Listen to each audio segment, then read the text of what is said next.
அஸ்ஸலாமு அலைக்கும். Hi viewers, நாம் இன்றைக்கி பார்க்க போகிறது பீஃப் பிரியாணி.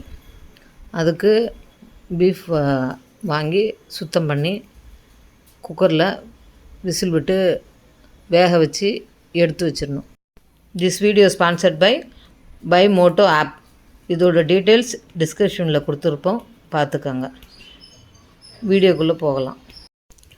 அடுப்பு பற்ற வச்சு ஒரு வானல் வச்சு அதில் எண்ணெய் ஊற்றி எண்ணெய் காஞ்சதும் பூ, பட்டை, அன்னாச்சி பூ எல்லாம் போட்டு வணக்கினதும் வெங்காயத்தை போட்டுடணும். வெங்காயம் போட்டு நல்லா வணங்கினதும் இஞ்சி பூண்டு பேஸ்ட் போட்டு நல்லா வணங்கி வரணும்.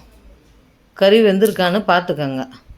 ஒரு 2 விசில் விட்டுருந்தீங்கன்னு சொன்னால் அது அப்புறம் நம்ம பிரியாணி சேர்க்கும்போது இந்த மசாலா சேர்த்து செய்யும்போது சரியாக வந்துடும். இஞ்சி பூண்டு வணங்கினதும் புதினா கொத்தமல்லி போட்டு வணக்கிடணும்.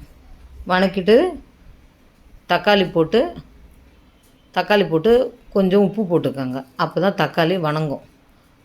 தக்காளி வணங்கினதும் அதுக்கு மேலே மிளகாத்தூள்,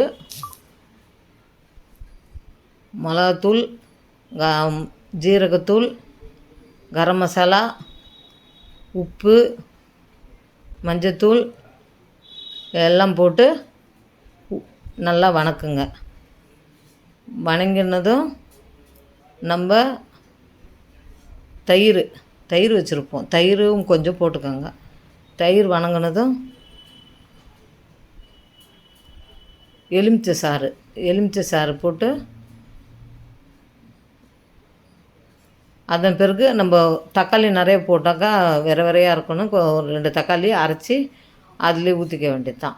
ஊற்றி அதையும் நல்லா எண்ணெய் கக்கி வர அளவுக்கு வந்ததும் நம்ம வேக வச்ச கறியை போட்டு நல்லா வணக்கணும். கொஞ்சம் நேரம் வணங்க விட்டு 3 விசில் விடணும். கறி வெந்திருந்ததுன்னா 2 விசில் விடுங்க, இல்லைன்னா 1 விசில் விடுங்க.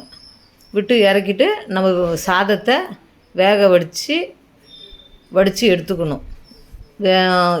சாதம் வேக வைக்கும்போது எண்ணெய் கொஞ்சம் போட்டுக்கோங்க. தேவையான உப்பு போட்டுக்கோங்க. 4 ஜீரகம், மிளகு போட்டுக்கோங்க. போட்டு வெந்ததும் வடித்து நம்ம இந்த சாதம் அடுக்கு பிரியாணிங்கிற மாதிரி கீழே சாதம், மேலே குழம்பு, அப்புறம் ஒரு லேயர் சாதம், ஃபஸ்ட்டு லேயர் போட்ட மாதிரி மேலே 2வது லேயர் போட்டு தம் வச்சுட்டோம். 10 நிமிஷம் தம் வச்சிடணும். தம் வச்சு இறக்குனா